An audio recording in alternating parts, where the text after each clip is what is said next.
Where'd you get that hat from? Nursing school? So you're nurses and foot powder protectors. Fantastic. Yes, it's out here. Sir, you got the wrong building. I don't know what you're talking about. And what part of Decepticons in back do you not understand? Yo, you being a smartass? Do not hit my car! It's a collector's item! I wouldn't do that.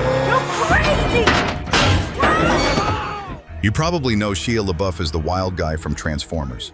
The fast-talking, always panicking lead who somehow survives alien invasions by sprinting and yelling, "No, no, no, no, no." Or maybe you remember him as the goofy kid from Even Stevens, always cracking jokes and getting into trouble. Is there a problem? No, I was just commenting that it's amazing how your favorite continent is my favorite continent too. But behind the fame, the money, the memes, there's a story that most people never really heard. A story about trauma, survival, and someone trying, failing, and trying again to make peace with himself. Shia didn't just grow up in Hollywood, he survived in it. He was born in a rough part of Los Angeles. His childhood wasn't glamorous. His dad was a Vietnam vet and former rodeo clown who struggled with addiction. His mom sold fabric on the streets. They lived in motels. They barely had money for food. And from a very young age, Shia knew that if anything was going to change, he'd have to be the one to change it. He started performing stand-up comedy at 10, not because it was fun, but because he needed to help his family survive. A child trying to make adults laugh so he could buy groceries. That's not normal. But for Shia, it was life. He landed a role on Disney Channel's Even Stevens, and everything changed. Suddenly he was a star, funny, charming, full of energy. Fans loved him, and he was only a kid. But even then, the pressure was huge. He later admitted that during those years, he didn't feel like a person. He felt like a product. Someone who existed just to entertain, just to perform. Then came the leap into movies. Holes, Disturbia, Indiana Jones, and of course, Transformers. That film made him an international star. He was headlining major blockbusters, walking red carpets, hanging out with Spielberg. To the outside world, it looked like he had made it. But Shia was falling apart inside. He started drinking, a lot, getting arrested, crashing his car, fighting in bars. Then there was the plagiarism scandal, the breakdowns on set, and then that bizarre red carpet moment where he wore a paper bag over his head that read, "I am not famous anymore." People laughed. They called him crazy, a joke. But what most didn't understand is that Shia wasn't just acting out. He was screaming for help. Because underneath all the chaos was a kid who never got to grow up, a man still dealing with the trauma of abuse, poverty, and being shoved into the spotlight too soon. Shia has spoken openly about being raised in a home where chaos was the norm. He said his dad once pointed a gun at him during an argument. He experienced things no child should ever go through, and then was expected to smile on screen the next day like nothing happened. In 2014, everything hit a wall. He had an outburst during a Broadway show, got arrested again.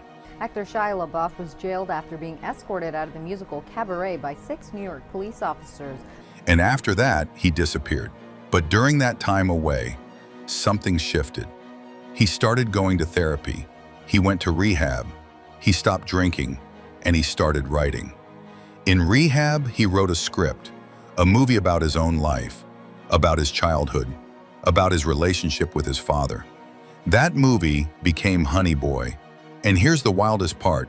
Shia played his own father. The man who had hurt him, shaped him, haunted him. Honey Boy wasn't just a film. It was a confession, a release, a public, painful processing of years of trauma. It was raw, real, and deeply human. And for the first time, audiences saw past the headlines. They saw the wounded person underneath. Then came The Peanut Butter Falcon, a quiet film with a big heart. 3, 2, 1. It featured a lead actor with Down syndrome and Shia, completely stripped down, vulnerable, authentic. Critics praised his performance, but more than that, they noticed he seemed different, like he was finally healing. But healing isn't a straight line. In 2020, serious allegations came out against Shia, emotional and physical abuse, and suddenly everything came crashing down again. He was removed from projects, Public opinion turned on him fast. This time, Shia didn't deny it. He released a statement saying, "I have no excuses for my actions." He admitted he'd been abusive. He said he hurt people close to him. He checked into treatment again and disappeared from the public eye. And this is where his story becomes complicated, because on one hand, he is a survivor of abuse, addiction, and mental health struggles. On the other hand, he's also someone who caused pain, who hurt people. That's not easy to reconcile, but maybe that's the truth of Shia's journey. It's messy, uncomfortable, human. Since then, he's kept quiet. No stunts, no chaos. He's focusing on fatherhood, on spirituality, on recovery. He converted to Catholicism. He talks more about faith and humility than fame. He's trying to rebuild, not his career, but himself. And maybe that's the real story. Not the movies, not the scandals, but the slow, painful process of someone trying to learn how to live without burning everything around them. Shia once said, "My whole life I've been trying to be good enough." And maybe that's all he's ever wanted, to feel worthy, to feel peace. He's not there yet, but he's trying. And maybe that's something we can all relate to.